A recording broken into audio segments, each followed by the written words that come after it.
I love it. I can get through this. We can. We're gonna get through this. I don't know why I disdain this so much. I could drink it now and it's gonna be fine.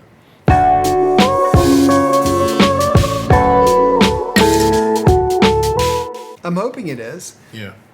If you guys can't tell what we're talking about, if you've ever seen this bottle, well, if you went back about 2 years, you would see this bottle because we did a review on H. Deringer a little over 2 years ago. 2 years and like I feel like months. it's closer to 3, but you're saying it's 2. Yeah. So I don't know. It was a while ago. I can remember that. I believe you got it at a Kroger or a Rouse's. I got it at Rouse's when we were in New Orleans. Okay. Yep. And it was during one of our weekend extravaganzas. Yes. And I bought it because I'd never seen it before, and all I really wanted, I was praying it might be good. Bourbon, try not to. I thought the cork just snapped off in there. No, that'd be bad. I bought it for this. I just think it's a really cool bottle. This little handgun looking thing. So H. Deringer, once again, not a whole lot of information out there on it. Yeah, I mean, I believe the last time we talked about this, H. Deringer is made for the namesake of Henry Deringer. Yeah. He invented that gun in Philly. I'm not sure. So like the catalyst for us revisiting this is I was in Total Wine the other day, and I saw that they have it for sale, $109. If you're interested, go for it. I've seen them as cheap as $75. However, I was surprised that this is still being made because I believe when I first, I don't know, I should have looked this up. 2,900 bottles, I want to say, was the original batch. Something like that. Yep. Yeah, or I think it says it in the coffin. Yeah, it does. And so 2 years later, 2 and some change year later, or 2021, 3 years later, different from our timeline. We found it in 2022, if we're going by Travis math. However, we weren't impressed. No, going 2021, 2 years. It's 2023. As I said, a little over 2 years. Well, okay. Yeah. So I can't do math. Yeah, I'm just saying. And it's coming in at 46 APV, so a little over 90 proof. 92. Yeah, 92. This is where it gets interesting. If you go back and watch our previous video, we go a little bit deeper into it. So we're not going to go super deep into this, what we found and everything like that. Really, we wanted to retaste it because I have not had it. Garrett has not had it since then. So Look at that neckline. It ain't. Yeah, it's just been sitting. It's a good showpiece, right? It is. It is. If you have it's conversation $75 to $120 and you feel like you want a nice decanter, go for it. Yeah. I think as long as you go into it with the mindset you're buying it as a decanter, it just happens to have some whiskey inside of it. It's not the worst bourbon we've ever had, but I'm not saying it's by far just amazing or even good, which it could have changed. We'll see. We're going to see here in a minute. Yeah. So let's get into this. There's a huge orange note coming out of this. I don't remember that from. I'm going to link the first video. Yeah. I'm getting honeysuckle. I'm getting a little bit of honey. I'm getting the sweetness. I'm getting the tannins from that orange that you're talking about. So I get what you're saying there. But it's almost aged like up to 3 years. Yeah. Everybody. Louisiana? No. Louisville Distilling Company. All right, let's try it. I don't want to.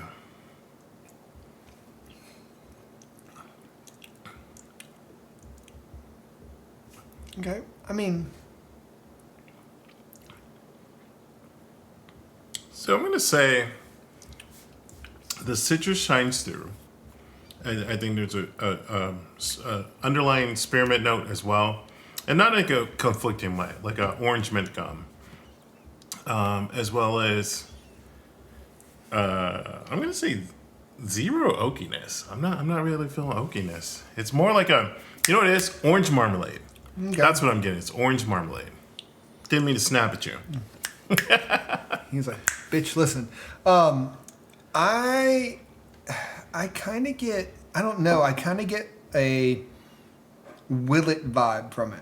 Like that's what I get. Like the flavor, like when I'm tasting it, I'm getting more of like a willet vibe. I don't drink it. And I mean, pot still only. Yeah, but Hey, you know, you know. you know, I'm sorry. But yeah, so that's what I'm getting it. But let's run through the gamut of the Whiskey Happens tasting. All right, so if you could see this almost, I would say brown sugar, burnt Almond. orange color. Almond. This went to nearly translucent. Oh yeah, it's basically gone. But again, it's only 3 years old, so I didn't really expect it to hold up well on the rocks. I haven't tried it yet though. I'm kind of getting like a burnt brown sugar. Like it's not bad. It just doesn't taste like much of anything. I'm gonna call this right here Kentucky tea. If this is in fact made in Kentucky. Pouring this on the cube, sitting outside, watching the kids spray each other with water guns that they got off TikTok. I think that this would be the perfect thing. Yeah, I mean, I'm not going to say that I like it, but I could see people actually enjoying this in that fashion. I'm not mad at it. Yeah. I actually think Booth would like this. I actually think if we put this on ice for him, he'd like it. He might. Oh, that's too much. I'm doing a dibble dabble dibby do you. You can't get the Coke flavor if you don't marinate it. Yeah. Well, let's see. And a Coke. One of these days, if someone's out there that knows stirrers or owns a company that does stirrers, so we don't have to keep doing it with our fingers, send us some. We'll use them. We'll shamelessly promote it.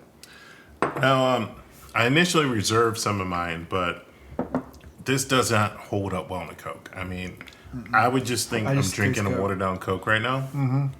And even the Coke flavors aren't really shining. There's no, I think anise is a normal Coke flavor. There's very little sweetness. Yes, we are drinking Coke Zero, but you know, gotta save room somewhere. Yeah, I don't know. It dissipates 100%. I mean, I can't taste anything. But I'll go back to saying, I actually think it's better than the first time we tasted it. The first time we reviewed this, I actually think it's a little bit better. Which I don't know if it's just because it's aged a little bit more and oxidized and it's... Well, definitely hasn't aged anymore. Well, you know, not aged. I'm just saying we've gone back to it later is what I mean. So. I want to say because I came in with such a low expectation this time, that I think it's not offensive. However, I do think like if you are new to whiskey and you're seeing this bottle, and you're like, oh, it's an expensive bottle. I should get it. It looks cool. It has the pistol. Buyer beware. Yeah. Is it horrible like we probably said the first time? No. Is it disappointing? Yeah. Yeah. Yeah, I mean, at this price point, really, like Garrett said at the very beginning, you're paying for the bottle and every accoutrement that comes with it. So all the stuff that comes with it, because it has a glass topper, a crystal glass topper as well. It comes with this. It comes with a cool box. If you want it just to not even open it, that's what we're saying. Don't open it. Just unless you're going to, unless you want to use it for a decanter for something else, I would say if you buy it, it's a showpiece. You just sit on your bar. It's a cool conversation piece. Speaking of that, I have seen this in a bar before, and I would say no. Whatever they're charging for at a bar, don't do it. No. Not worth it. No. Do not get sucked in. And nothing against whoever has gone in to make all this happen and get these on shelves.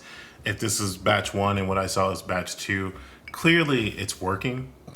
If not, if it's still all just batch 1, that means less than 3,000 people found it interesting.